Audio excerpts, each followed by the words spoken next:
Hello guys, welcome back to my channel. आज का topic है ट्रायल बैलेंस। ठीक है, आज की वीडियो में हम लोग जानेंगे ट्रायल बैलेंस किसे कहते हैं, what is a trial balance and how to prepare, इसे कैसे बनाते हैं एंड फॉर्मेट। ठीक है, आज की वीडियो में हम लोग क्या जान रहे हैं, ट्रायल बैलेंस किसे कहते हैं, how to prepare and format. Okay, तो चलिए वीडियो को फटाफट स्टार्ट करते हैं और जानते हैं ट्रायल बैलेंस का definition in English and Hindi. Okay, so here is the definition. A trial balance is a statement prepared with the debit and credit balance of the ledger account। ठीक है, ट्रायल बैलेंस एक statement है, ठीक है, जिसे prepare किया जाता है लेजर अकाउंट के डेबिट बैलेंस से और क्रेडिट बैलेंस से। ठीक है, आगे देखिए, it also include cash and bank balance taken from the cash book. It is prepare to test the arithmetical accuracy of the book. ठीक है, साथ साथ में कैश और बैंक का जो बैलेंस होता है उससे भी हम लोग लेके ट्रायल बैलेंस बना सकते हैं। ठीक है, इसे प्रिपेयर किया जाता है, जो भी बुक्स में अर्थमेटिकल एक्यूरेसी होता है उसे जांचने के लिए हम लोग बनाते हैं ट्रायल बैलेंस। ठीक है, तो ट्रायल का मतलब होता है जांच और बैलेंस का मतलब होता है शेष। लेजर खातों में यानी जो लेजर अकाउंट होता है उसमें जो डेबिट बैलेंस और क्रेडिट बैलेंस का जो शेष होता है यानी कि जो बैलेंस होता है वो सही है या गलत, ये जांच करने के लिए हम लोग तैयार करते हैं ट्रायल बैलेंस। ओके, चलिए अब जानते हैं कि इसे कैसे बनाते हैं। ठीक है, तो देखिए, step in preparation of trial balance. Trial balance बनाने के लिए कुछ स्टेप है, वो देखिए। First, calculation the balance of each of the ledger account. जितने भी आपने लेजर खाते खोले हैं, लेजर अकाउंट बनाया है, उसके बैलेंस का क्या कीजिए, आप पहले कैलकुलेट कीजिए। ठीक है, सेकेंड, रिकॉर्ड डेबिट और credit balance in trial balance. उसके बाद फिर जितने भी डेबिट बैलेंस है और जितने भी क्रेडिट बैलेंस है उनको ट्रायल बैलेंस के डेबिट कॉलम और क्रेडिट कॉलम में पुट कर दीजिए। ठीक है, third, calculate the total of the debit column. फिर डेबिट कॉलम को आप कैलकुलेट करिए। Fourth, calculate total of the credit column. फिर क्या करिए, आप क्रेडिट वाले कॉलम को भी टोटल कर लीजिए। ठीक है, fifth, check if debit is equal to credit. और उसके बाद लास्ट में आपको चेक करना है कि डेबिट और क्रेडिट क्या होना चाहिए, इक्वल होना चाहिए। इक्वल हुआ इसका मतलब आपका ट्रायल बैलेंस बनके तैयार है और आपने बिल्कुल भी सही बनाया ट्रायल बैलेंस। ओके, चलिए एक नजर इसके फॉर्मेट पे भी डालते हैं। देखिए, ट्रायल बैलेंस का फॉर्मेट कुछ इस तरीके से होता है। सबसे पहले होता है अकाउंट्स टाइटल। ठीक है, इसके जगह आप पार्टिकुलर्स भी लिख सकते हो। ओके, उसके बाद आपको लिखना है ledger volume, debit balance rupees, credit balance rupees. Clear है? चलिए, सबसे पहले हेडिंग जाता है कैपिटल का।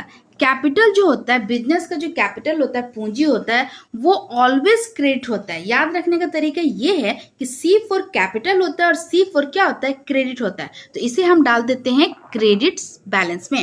ओके, उसके बाद देखिए, land and building, plant and machinery, equipment, furniture and fixtures, cash in hand, cash at bank, debtors, bill receivable, stock of raw material। जितने भी फिक्स असेस्ट हैं, ठीक है, और जितने भी करंट असेस्ट है, ठीक है, फिक्स असेस्ट हो गया आपका और करंट असेस्ट, जितने भी फिक्स असेस्ट और करंट असेस्ट है वो सब कहाँ जाता है, वो सब जाता है आपका डेबिट बैलेंस में। याद रखने का तरीका ये है, कहाँ जाता है आपका, डेबिट बैलेंस में। ठीक है, तो हम लोग भी सबको क्या कर देते हैं, डेबिट में डाल देते हैं। डाल दीजिए land and building debit side, plant and machinery, equipment, furniture and features, cash in hand, cash at bank, debtors, bill receivable, stock of raw material. एक और है स्टॉक ऑफ फिनिश गुड्स, ये भी कहाँ जाता है आपका, डेबिट बैलेंस में। उसके बाद देखिए परचेज, परचेज भी जाता है डेबिट बैलेंस में। परचेज, जो परचेज होता है वो डेबिट जाता है। ठीक है, डेबिट जाता है जो परचेज होता है, और परचेज रिटर्न यानी कि पीआर जो होता है वो क्रेडिट होता है। ठीक है, उल्टा कर देना है आपको। उसी तरह अगर सेल है तो सेल हम क्या करेंगे, क्रेडिट साइड डाल देंगे। ठीक है, और सेल रिटर्न एसआर जो है वो हम डाल देंगे डेबिट साइड। तो आपको क्या याद रखना है, आपको याद रखना है परचेज आपको डेबिट साइड डाल देना है, purchase return credit side, sale डाल देना है क्रेडिट साइड और सेल रिटर्न डाल देना है debit side, just opposite.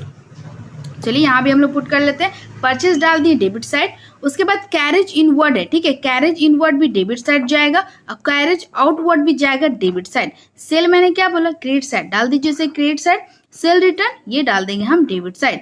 Purchase return ये भी डाल दीजिए आप कहाँ, क्रेडिट साइड। परचेज डेबिट हो रहा तो परचेज रिटर्न क्रेडिट साइड। उसके बाद इंटरेस्ट पेड कर रहे हो अगर आप, तो वो आप डाल दोगे debit side. Commission discount receive कर रहे हो, कमीशन रिसीव कर रहे हो या डिस्काउंट रिसीव कर रहे हो, तो वो हम अमाउंट कहाँ डालेंगे, वो डाल देंगे क्रेडिट साइड, ठीक है। सैलरीज, सैलरीज आपका जाएगा debit side. Long term loan ये जाएगा आपका क्रेडिट साइड। बिल्स पेबल ये भी आपका जाएगा क्रेडिट साइड। अब देखिए जो करंट लायबिलिटीज होता है, ठीक है, करंट लायबिलिटीज होता है, ये क्या होता है, ये क्रेडिट साइड डालते हैं हम लोग। याद रखने 3 पॉइंट याद रखना है आपको, जितने भी करंट असेस्ट और फिक्स असेस्ट है वो तो डेबिट साइड जाएगा आपका, ठीक है। Current liabilities credit side.